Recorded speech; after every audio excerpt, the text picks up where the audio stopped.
Okay, what's going on, everybody? My name is Mangg. Welcome back for some Hanging with Mangg. Episode 572. That's a lot of episodes.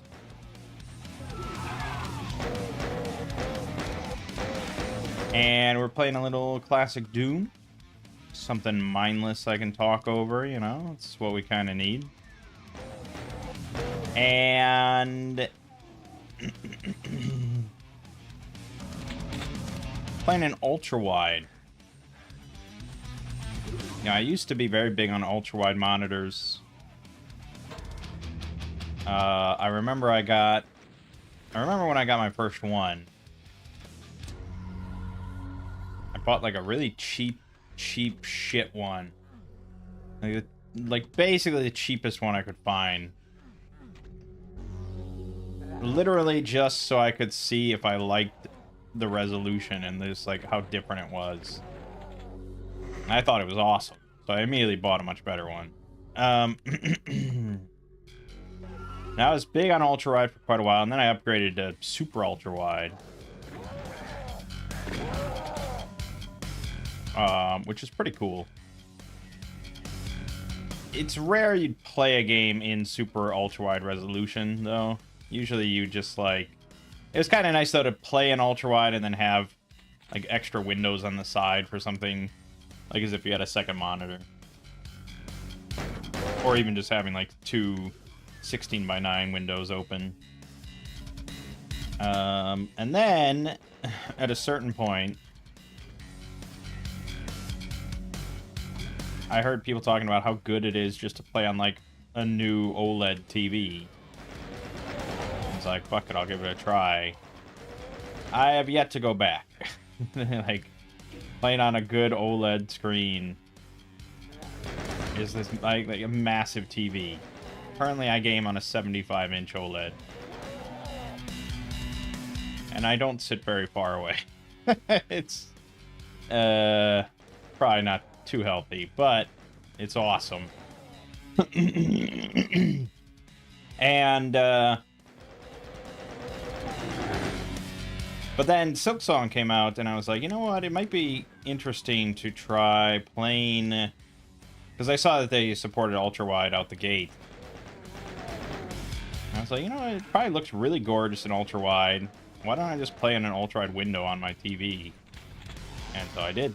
I played through Silksong like that, and then I started playing Dominions in an ultra-wide window, just because. And now it's like, yeah, fuck it, I'll play like all my games in ultra-wide window. It's like the best of both worlds. I have this massive ultra-wide screen in front of me that's OLED.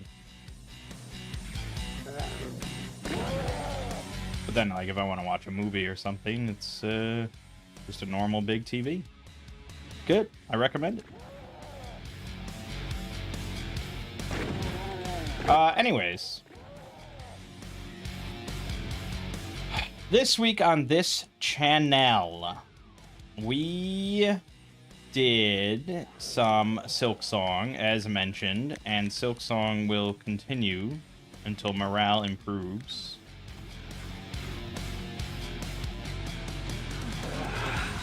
Or until we finish it. I have beaten it now. I beat it yesterday.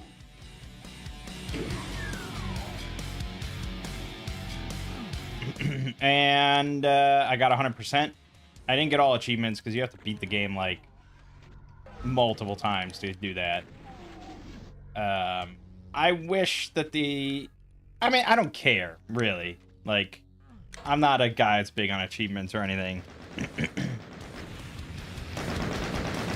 Is this current run on Two Brothers the first time Lego has played Hollow Knight? Basically, yes. He played it some years ago. His save file on there said 10 hours, but I mean, I don't know how much time he spent just sitting there. And he said that he got like perpetually lost and had no idea what he was doing or where to go. And we only played for like a few hours last night, but he already got further. because I was kind of telling him where to go. And he's playing with a baby mode mod that causes him to do double damage and take half damage from everything. Which was basically the only way I could convince him to play. It doesn't feel like a Lego game. No, not especially. He's not really a platform guy, but then neither am I. But, you know, he's just heard, obviously, so many good things about it, and now Silksong. And he said the other day that, like, because we talked about the baby mode mod, and he's like, yeah, I should play Hollow Knight with the baby mode. And I was like, I know when Lego says that, he'll never actually do it. So then last night we were trying to think of what to play, and I was like, well, we could just play Hollow Knight side by side. Because that's the only way I'll know that he'll do it. So yeah, we had a short stream. He played for a few hours, and at the end, he said that he enjoyed it, and we're gonna play it again on Wednesday. So,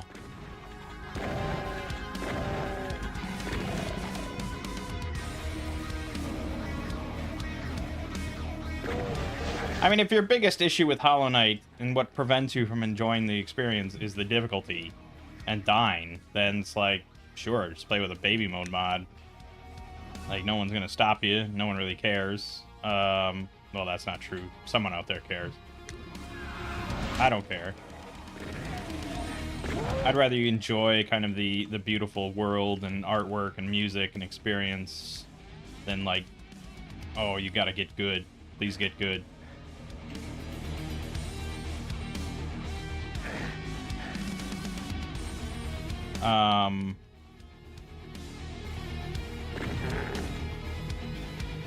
So yeah, we're gonna continue it on Wednesday, at least from the sound of it. We'll see where we go from there. He's gonna probably get a map mod and a bench warp mod to make the experience even shorter, because we don't want to spend like 25 hours on him playing Hollow Knight. Like, he just kind of wants to experience the game in general, not 100% or anything. And then I'm playing alongside him, just trying to go for 100% just to fill in the time, so I'm not just sitting there watching him. You have to replay that before you pick up Silksong. You've been playing through the new Shinobi. Shinobi. Oh, the 2D. Oh, yeah. Oh, yeah, I know. Okay, yeah. Yeah, I'm not really into platformers. Like, when I was growing up, we had them. We had some, but I just found them more frustrating. Like, we had Mickey Mouse's Magical Quest. We had Bubsy. And it's just like, it's just kind of annoying and difficult, and I'd rather just play Final Fantasy VI or something, or Chrono Trigger. But then recently, you know, I got really into Super Metroid, obviously, and I really like that, and that allowed me to be, I think all my time recently with Super Metroid helped a lot with Silksong. I wouldn't say I'm really a huge fan of platformers, but I don't mind them.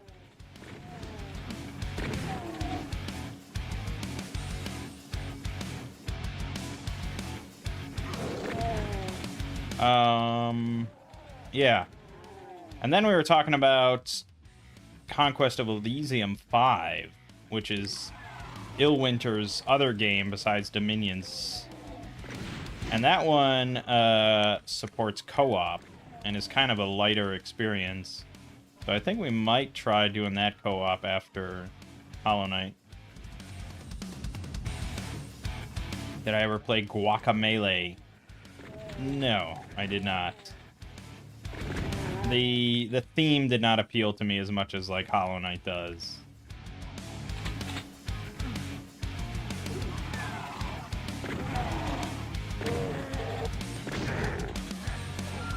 I'm trying to think of, like, other platforming games that I have enjoyed that weren't Hollow Knight or Super Metroid. Oh, Ori and the Blind Forest and Ori of the Will-O-the-Wisps.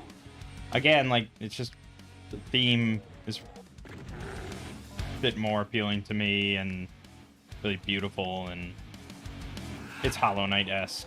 But I don't know enough about Guacamelee. It's not talked about that often.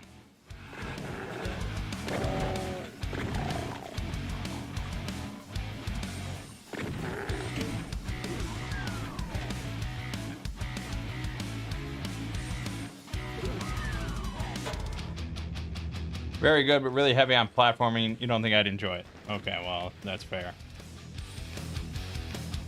I mean, Ori is pretty fucking heavy on platforming. Some of those sections are insane. But, yeah, I don't know. Hard to say. Who knows what I'll like? Who would have thought I'd like Dominion?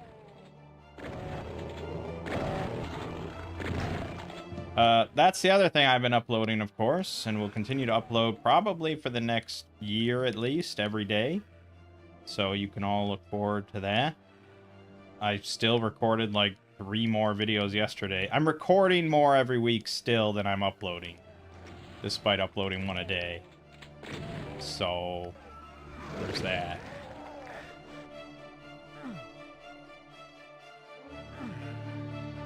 You haven't played Ori and Blind Forest or Will-O-the-Wisps? Those are awesome games.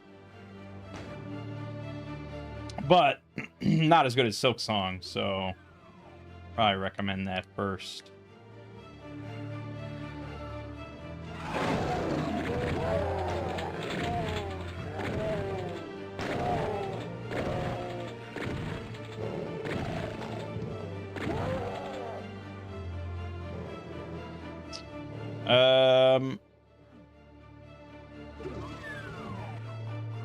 Yeah, so plenty of Dominions.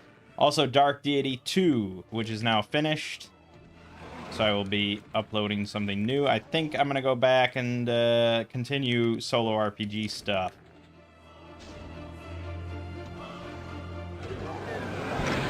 Oh, that was smart. A smart man.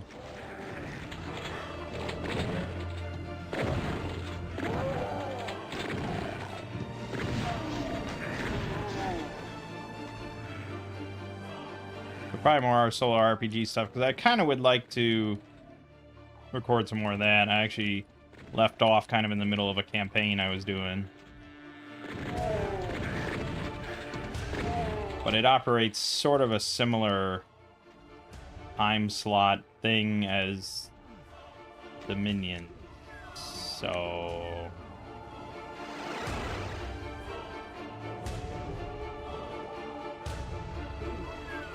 beyond that, hard to say.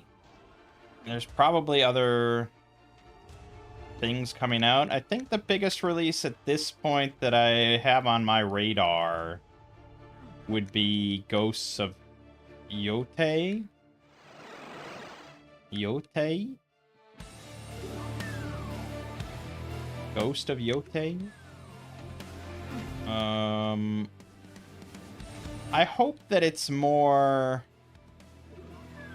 I guess difficult would be the word, than Tsushima. Because Tsushima, we kind of just cheesed the shit out of. That may have gotten patched. I don't know. I never replayed Tsushima, even though I should have.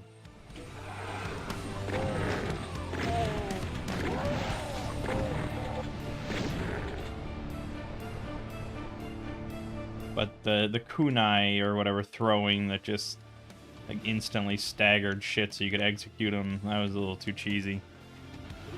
But yeah, I'm looking forward to that one. I played a lot of Assassin's Creed Shadows. Or it felt like I played a lot.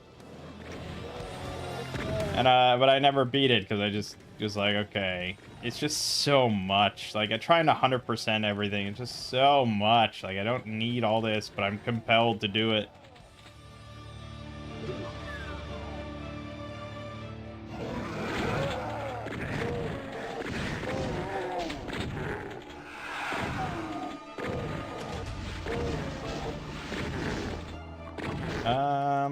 Yeah, I don't know if there's anything else big on my radar. I really do need to record more Cataclysm.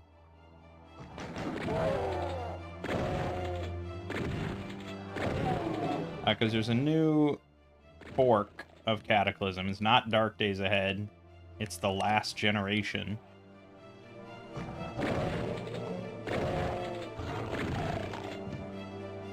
And it's developed by a sort of longtime contributor / YouTuber named Wormy Worm Girl. And if I were to have a crush on any YouTuber in existence, it would probably be Wormy Worm Girl. Like an intelligent, articulate woman that loves Cataclysm enough to make her own fork. That's a dream girl right there.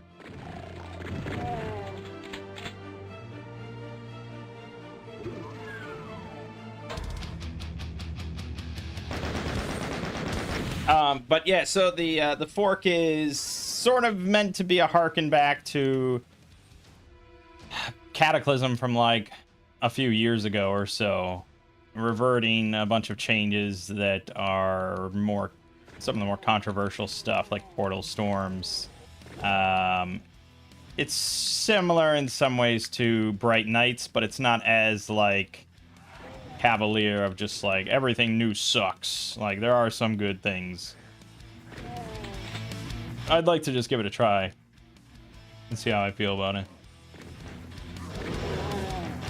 I'm not really a fan of portal storms either.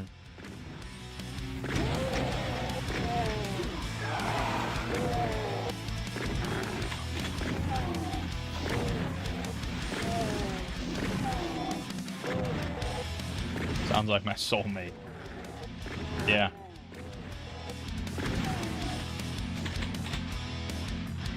Exactly. Now, if you just played Dominions, then we'd be cooking.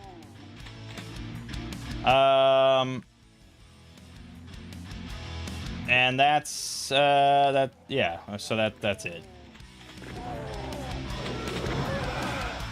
Over on the Exploring series, I uploaded a video on DJ Cactus's latest Nothing and Everything, which was a decent one. And then this week I worked on another phobia entry, Prosophobia, about a anomalous medical tech fulfillment facility. Ooh, very exciting. No, it is a pretty fun one. And don't know what I'm working on this week exactly, but next week I will be doing another horror movie summary on Butterfly Kisses. Very underrated and under-discussed film. And I will bring more attention to it through my media channel.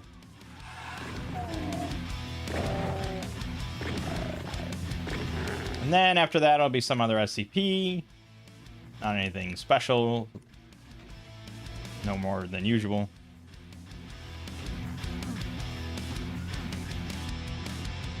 And after that, it'll be another horror movie summary on Pulse. Japanese horror. Very, very good one. Potentially in my top 3 horror movies. And then some other SCP, and then a Lovecraft reading for Halloween. You didn't know he was back? Yeah, Cactus is back. He is writing. He's apparently been working on Apollyon, his next major entry for the Cactus verse. His latest one is set in Iceland. It's very Icelandic, which is where he recently moved to, so obviously rubbed off on him.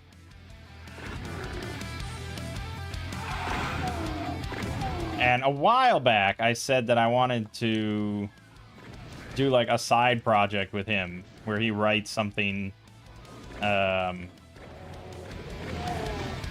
similar to the old gods of Appalachia. And I do the narrating and, like, you know, handle everything, and he just writes it, and we split profit 50-50. And, you know, I had messaged him about it, and he was on board immediately, and he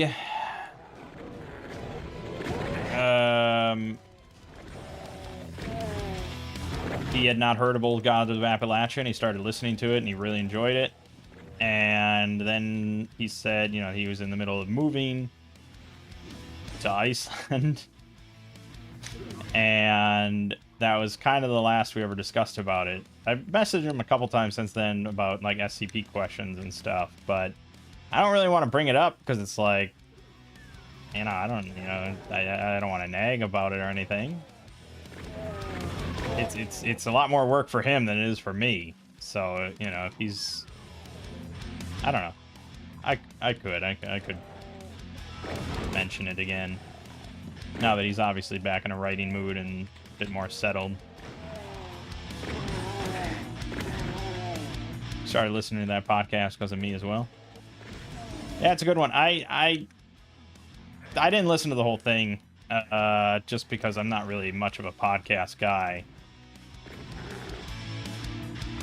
I prefer to make them. But yeah, the first season or whatever, I listened to like 10 episodes, 11 episodes or something. It was really good.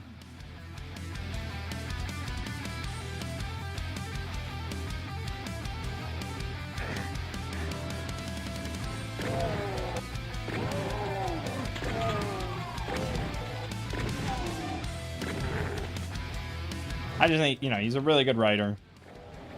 He's a fan of my narration. I'm a fan of his writing. It seems like a good combo. And if he could do something, you know, write something of that sort of caliber, not that I'm like that amazing of a narrator or anything, but I'm all right. I think we could make a decent buck. And SCP is not as profitable as it once was. I don't know his financial situation, but he does still have a Patreon. So, you know, it could be good.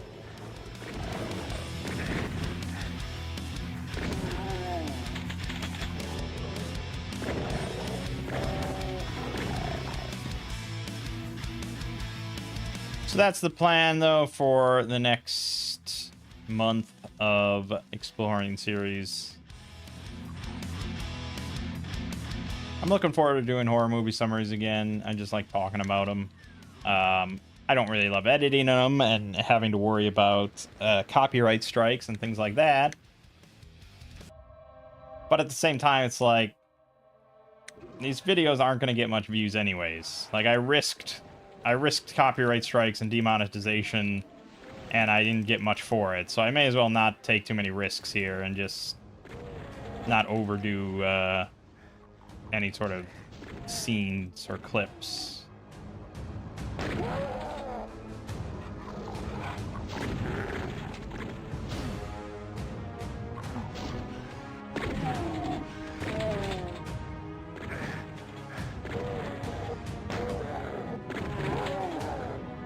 And that's that for that. I haven't settled on a Lovecraft story yet. I have to get off my ass and move my ass to a microphone so I can start recording something, because if I want to do, you know, Case of Charles Dexter Ward or something, I gotta start recording that now. It's a long shit.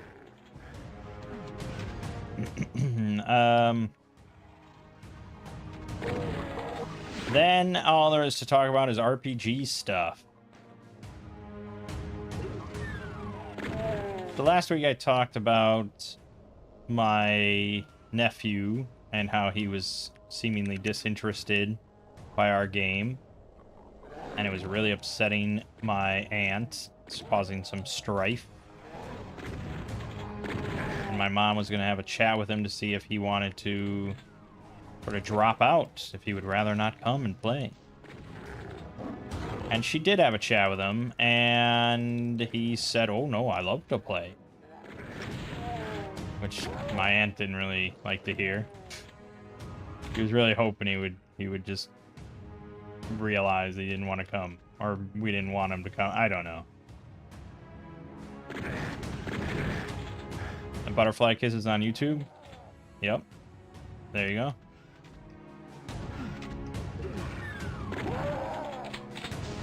Or are you talking about Pulse? I assume you're talking about...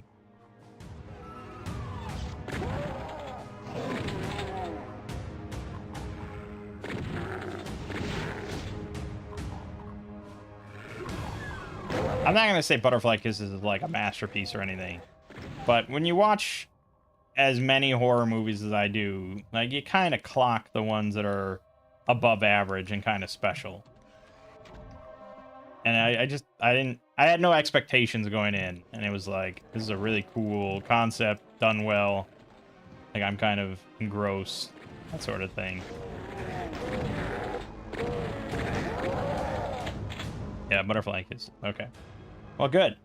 I hope, you know, at the very least, I hope my video will drive some people to watch it.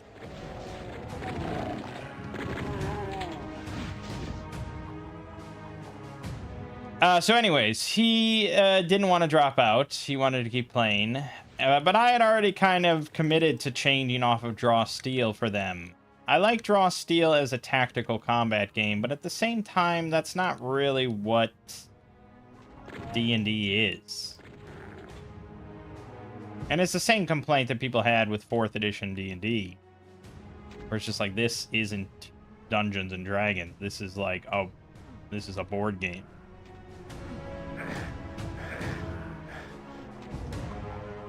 And that was my first RPG, so I didn't know what D&D was. If I had started with, like, Shadow Dark, and then I switched over to 4th edition, it'd be like, well, wait a minute, this is a whole...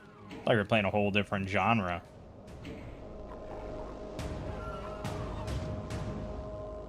Free to watch, so no big deal if it isn't great. Well, there's always time investment, but yeah.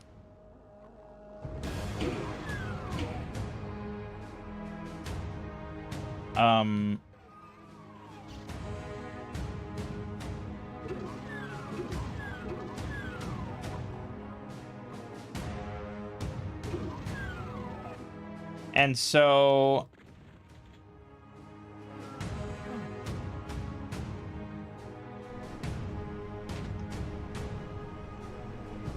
yeah, I just, you know, to me, D&D is a very free-form thing. It doesn't have to necessarily involve any specific mechanic or anything, but I don't know, a grid-based tactical combat game where you're expected to get into combat just doesn't feel like Dungeons and Dragons to me. But, you know, it's its own RPG, I guess. And for people that are looking for that, it's really good at it. So I was kind of interested in going back to, like, Tales of Argosa and running another hex crawl.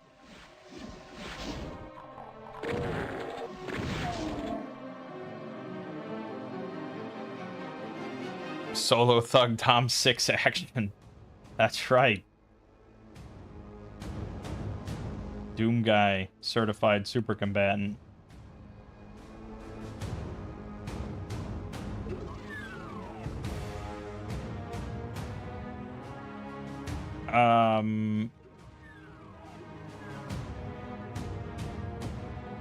And I had been starting work on a hex crawl and the possibility that he was going to drop out and we were going to switch because of that. But then I was like, okay, well, if he's not enjoying the experience because of Draw Steel, then we probably should switch. So we switched.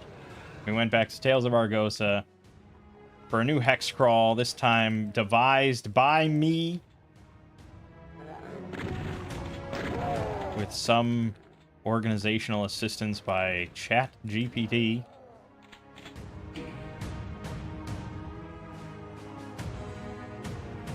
And pretty basic concept, because I think that's what works best for something like that. And these players, they're locals in a small village on the borderlands, and some evil warlord has shown up and started to take over the whole place from his evil gothic fortress. And they have to, you know, sort of rise up as part of the rebellion and take him out. And there's a lot of dungeons everywhere and dangerous locales and treasure to find and blah, blah, blah. Pretty simple stuff, but that's what works well. And so yeah, playing Tales of Argosa. Lego is playing a custom paladin class that I put together for the last game. He really only likes playing paladins. No real exception.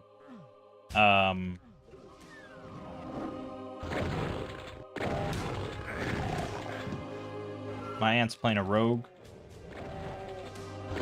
My nephew's playing a bard, which is quite out of character for him. He didn't want to play a mage again.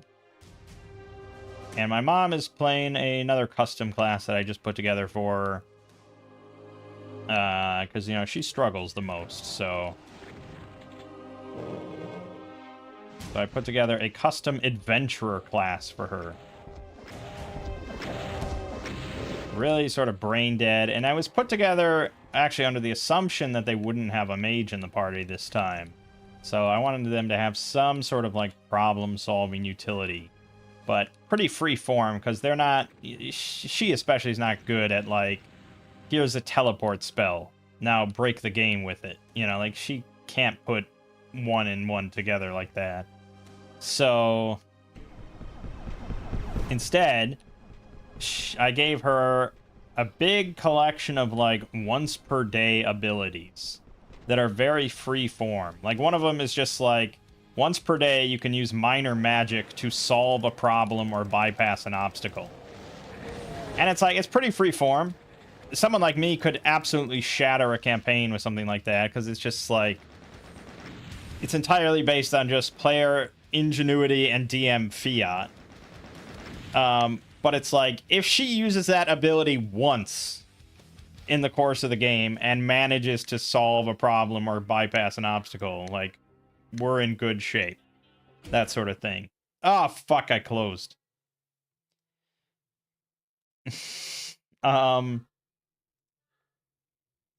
Another one is like, once per day, you can just like get out of restraints or binds or a pursuit of some kind.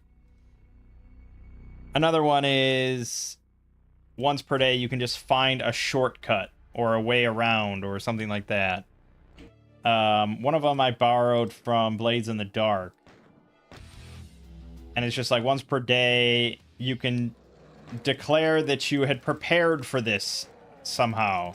And you can flash back to a moment beforehand and say that, like, okay, I bribed this guard, or I left this door unlocked, or I had damaged this support beam, or I left a rope here. You know, like any sort of flashback, as long as it's somewhat reasonable as far as logic is concerned.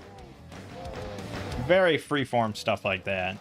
And there's some other like basic combat stuff, like once per day you can just automatically crit on an attack without rolling, you know, just like anybody could see the value in this and utilize it. So a really brain dead class that in the hands of any experienced player would be game breaking, but in her hands it might be all right.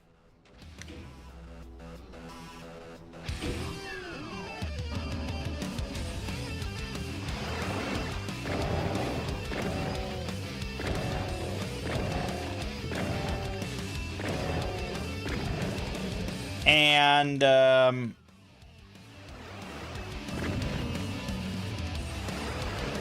so we started the campaign, and I made sure to lay out that they were all locals to this small village, so they have a care about the people there and want to stick around to help. And I laid out the basic premise as far as their characters are aware, because there's like refugees from this other town up north. There's this evil warlord named Vaynar taking over the place. This other town is under siege. And then I laid out a bunch of side quests. Like, I just gave him a bunch of, like, World of Warcraft side quests of, like, this person needs a bunch of mugwort from the swamps to the west, and, oh, there's talk of, like, a dire wolf to the north that they need slayed. You know, crap like that. And then one of them was a hook on some trouble underneath the tavern in town. Like, complaints about rats or something like that. And so Lego immediately decided, like, they're going to the tavern. I was like, oh, that's pretty surprising. Because I had actually put, like, a beginner dungeon down there that I devised myself with some bandits. And I was like, they could find that, like, 30 sessions from now or something, you know, and be like, hey, remember that problem with the tavern? Let's go check that out.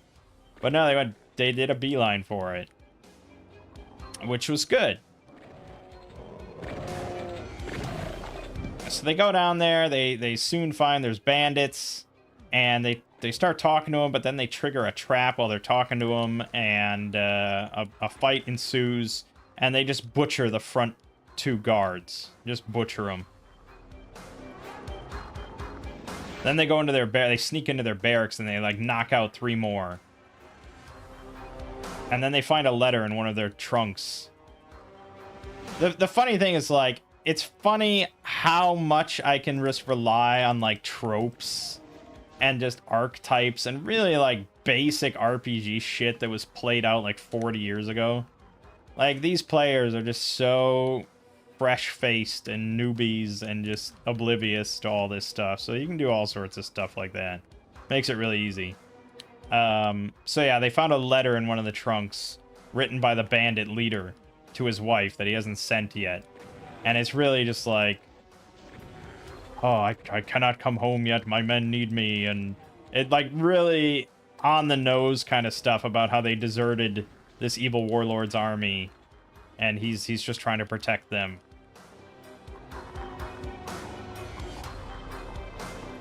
And they're like, oh, shit, maybe these guys aren't bad after all. And so they go to another room where the bandit leader is, and they start talking to him. And they have to explain that they killed the front guards, which was not a good moment for them. And so he kind of explains the situation, and I had not really thought this through. Like, I was trying in a very quick rush to put together this campaign before Wednesday, so I didn't think everything through, and it was like, well, why is he hiding down here if he just wants to go home? Why doesn't he come join the village? But thankfully, the pieces started to fit together as I was talking. Because the letter mentions that there's orcs, like, scouting the area out of a ruined castle nearby. Because I wanted to have a ruined castle nearby. And it kind of developed into that there's orcs there, because I didn't want to just have, like... Basically, every dungeon except this beginner dungeon, I'm using published material, pre-written dungeons. And so one of them, the ones I was going to use, was a castle. But it was kind of just like an old school, like, big jumble funhouse castle. It was just like, there's a bunch of hobgoblins in this room, and there's a bunch of sturges in this room, and there's a giant otter in this room. And it's like, I prefer sort of a more unifying theme than that. So I went with the orcs. And I had it be that the orcs are serving the warlord, and they're acting as scouts, and they're checking out this village to see, you know, how easy it is to just take it over. And so then it kind of developed as I was talking that the orcs are also there to follow and spy on this deserter, because Vaynar does not tolerate desertion, of course. And so Vaynar doesn't want to, the bandit leader doesn't want to make any sort of overt maneuvers, because he doesn't want harm to come upon the village. And so if the orcs think that the village is like a safe harbor for a deserter, like, he, you know, the whole place is going to be annihilated or something, instead of just subjugated. So he's hiding out in this sort of tomb underneath the village until he can maybe find a good opportunity to slip away with his men. Because he's got a bunch of men, although he has 2 less now. And the players, yeah, they accepted this. And they're like, oh, yeah, okay, yeah. I was like, okay, good. They bought that. Good. Considering I made it up on the spot, that's good. And the other thing that they sort of uncovered is that the entrance to the tomb is not the way that they come in and out of this place. He's got scouts coming in and out, but there's a secret sort of exit way out the back that leads to this spot down by the river. And so they were guarding this other entrance, which is the way the players came in. And the front guard sort of insinuated or implied that they didn't know that the tunnel under the tavern had, like, opened up, you know?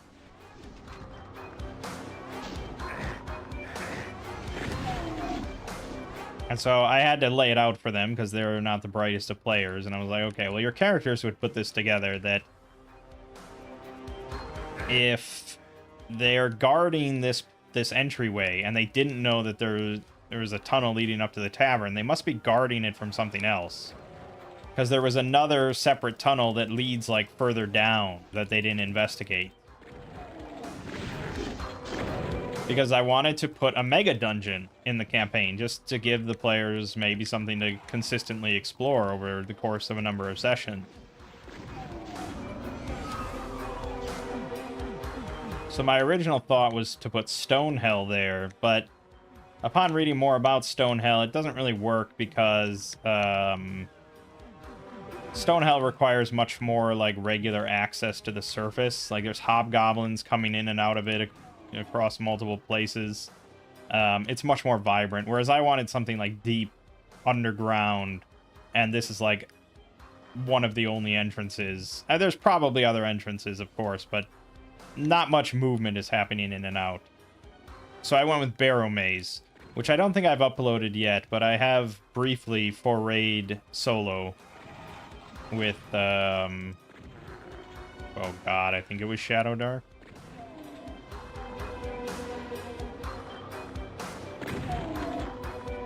Because that's more just like undead, skeleton, zombies, all that kind of stuff. It's a crypt underground filled with treasure. It's just kind of massive. So I plopped Barrow Maze down there, like, right before the session, and I was like, okay. The odds of them getting, like, beelining for the tavern, going underground, bypassing the bandits or whatever, and then getting into Barrow Maze in our one session after character creation, that's pretty slim. That's exactly what they did. That's exactly what they did. They didn't bypass the bandits, but they had a conversation with the guy, and he was like, oh, he mentioned that there's foul things that come from the underground, from the tunnel, that they have to sort of guard against. And so the players, of course, were very concerned about this. And Lego was like, well, do you think we should go after this or go after the orcs, you know? And I'm like, that seems more like you're asking the DM. And so they decided, like, well, okay, we're here, so we'll go check out this tunnel, you know, because they think that there's just, like, some nest of nasties that they can just pop down and kill and move on, and problem solved. It's like they have no idea what they're getting into.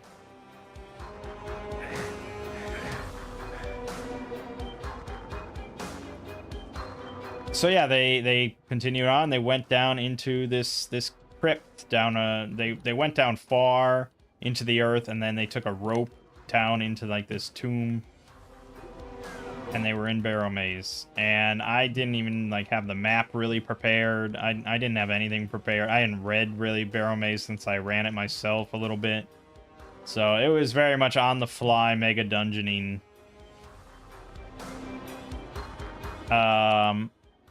And so they started poking into rooms, and they got into a couple encounters with some skeletons and zombies.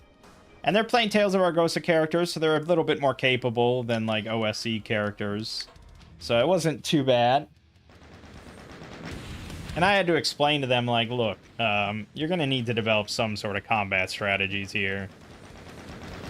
And so I told them about doorway strats, where you corral your enemies into a doorway so that you can limit their numbers. The Battle of Thermopylae was mentioned, which my aunt did not... I think she just laughed that we thought she would know what that is. But yeah, so that's where we left off. There are a few rooms into Barrow Maze. They have no idea. I mean, I don't know what the total room count is for that. I probably can... Over 400 rooms. Yeah.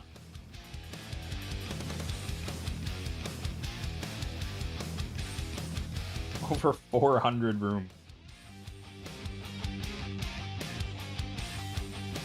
And they've explored, like, 4.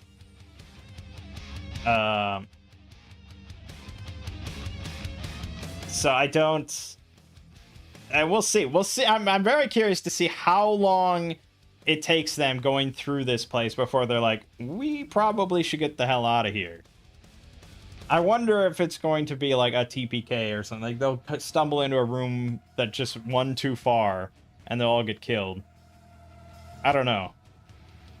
I didn't do that much of Barrow Maze because at a certain point I was like, okay, I get the impression of it. I get, like, it's a lot of just rooms of skeletons.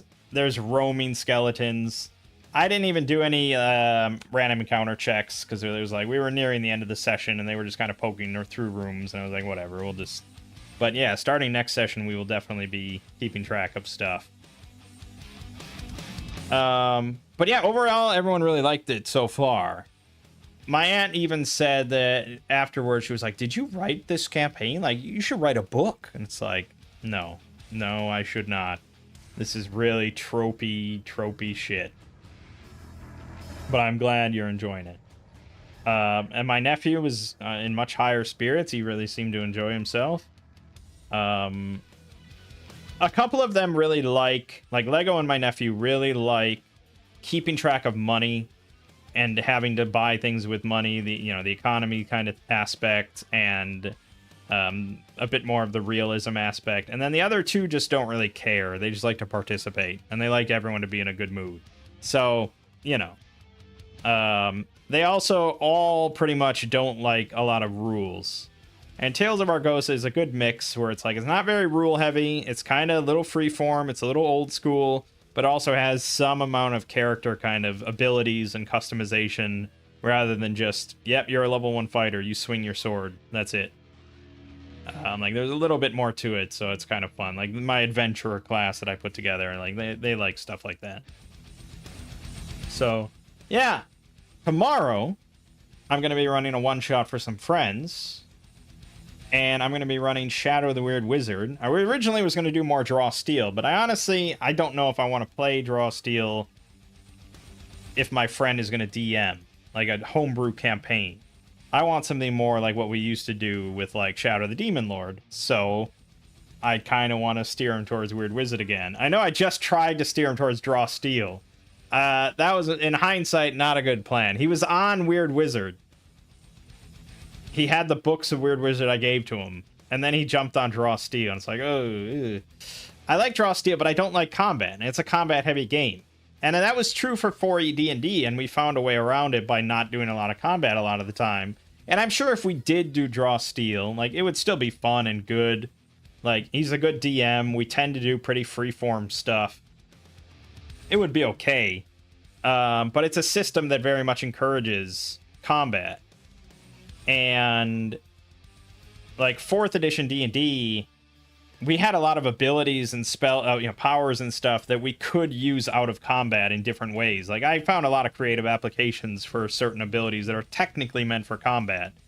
But Draw Steel's pretty strict about it. Like, it's all combat stuff. but then you can use certain abilities like once between combat if you want. It's like, that's not good enough, because I want to go without combat for like 6 sessions. That's never going to happen, even at my best. But I don't know.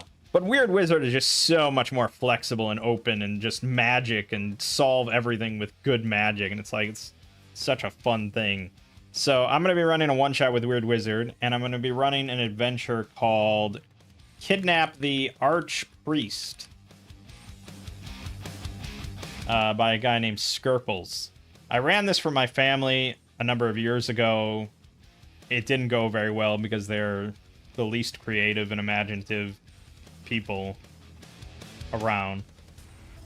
But it's a pretty simple one. It's in a city. There's a big like fortress cathedral thing, and there's an archpriest in there, and you're hired by like the emperor to go in and kidnap this guy because he's been writing like heretical material.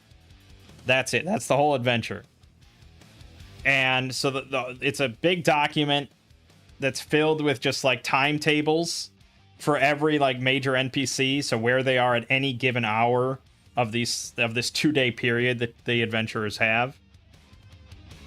Because after 2 days, he like gets on a boat or something, or he goes into a caravan or something, and they leave to go to this mega fortress in the mountains where no one could ever get them out.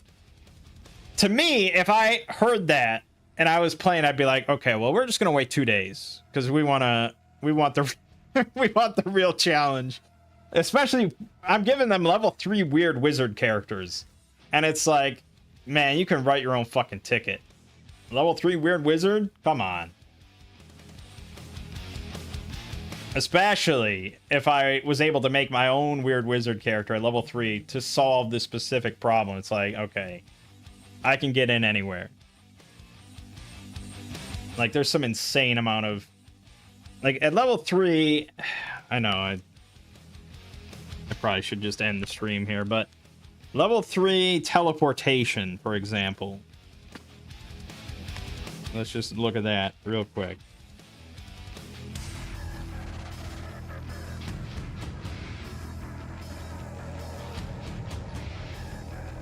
Yeah, so at level 3 teleportation, you can get Teleport Self. You get 3 castings of this per day.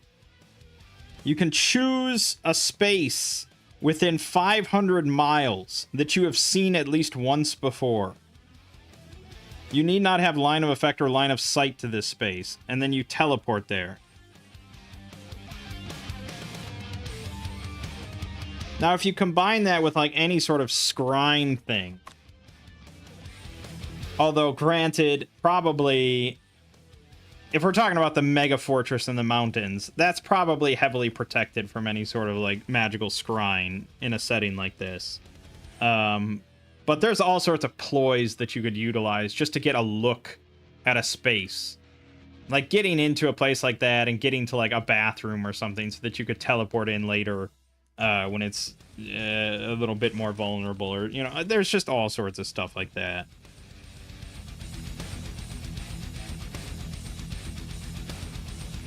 Or here, if you combine it with Technomancy, there's a level 3 spell called I Spy that lets you construct a winged eye. It can record images of the places it can see and store up to 8 hours of recording. And it's basically the size of a fly. So, yeah, good luck. Like, I could fly this little fly into his personal bathroom and then teleport in there when he's taking a dump that night. Anyways, right, so that's the whole adventure, is just basically giving them that. They arrive in the city, they don't really know anything. All they know is that their objective is to kidnap this guy within 2 days. And they're given like 10 gold each as funds. And it's just entirely up to them to how they accomplish this. And so there's various things, sort of like a Hitman game. Like there's certain NPCs in there, like cardinals and servants and gate guards and stuff, that are kind of have different vulnerabilities that the players could exploit, but it's entirely up to their own creativity. And it does give you, as the DM, a whole bunch of like scheme ideas that you could either like kind of suggest or imply or just tell them or something, like, you know, if they're really bad. And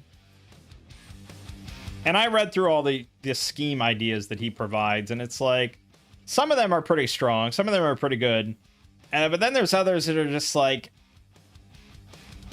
it's just really reaching. Like, so many things here could go wrong that I can't fathom players actually implementing, and a DM just being like, yeah, okay, that works.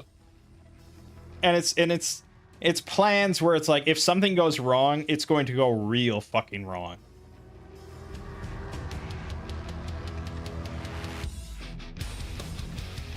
Like, here's one that they suggest as a possibility, where the players pretend to be spotted by guards while putting a fake archpriest on a horse. Secondary distractions ensue. Alarm is raised. Pursuit initiated. In the confusion, the second team enters via the windows, grabs the real archpriest, disguises him, and exits as part of their own pursuit. And it's just like, yeah, okay, that sounds really cool if I'm writing like an Ocean's 11 movie. In practice, in an RPG game, though, there's a billion things that can go wrong with that.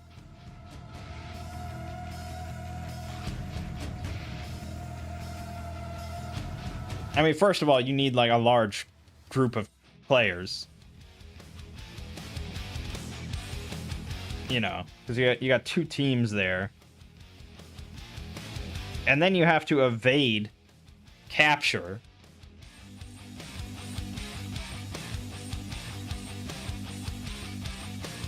And it's like, how quickly would they actually raise the entire alarm? And no one's gonna like double check, like, hey, is the actual archpriest okay? I don't know. There's so many things that can go wrong with that. But I'm very curious to see what they do. If they come up with some elaborate scheme, or if they just rely on like weird wizard magical abilities and stuff. I'm making all their characters for them as pre-gens. And so, like, I'm giving them a mage with enchantment and illusion magic. So, I mean, there's... Yeah. Like, I'm not making it too difficult for them. But then it's like, the fighter is basically just a fighter. Sort of. But at the same time, he also has geomancy spells that allow him to shape earth. And he can create openings in like solid stone or something. Like, there's definitely possibilities here. So I think it's going to be a lot of fun. I really just want to showcase like Weird Wizard, the magic and abilities and capabilities, rather than just like, here's draw steel. Let's do another one shot where we just get into two fights and it's fights. So yeah, I think it'll be pretty good. All right, that's enough out of me though. Talked long enough. So, more Dominions, of course, this week. More Silksong, of course, this week. And probably some solo RPG stuff this week. I don't know where I left off on uploading that, but I got plenty more. On the Exploring series, I got Prosophobia, which is a good one that's like 30 minutes long or something. And, yeah, that's it. My name is Mangg. This has been Hanging with Mangg. I'll see you fine folks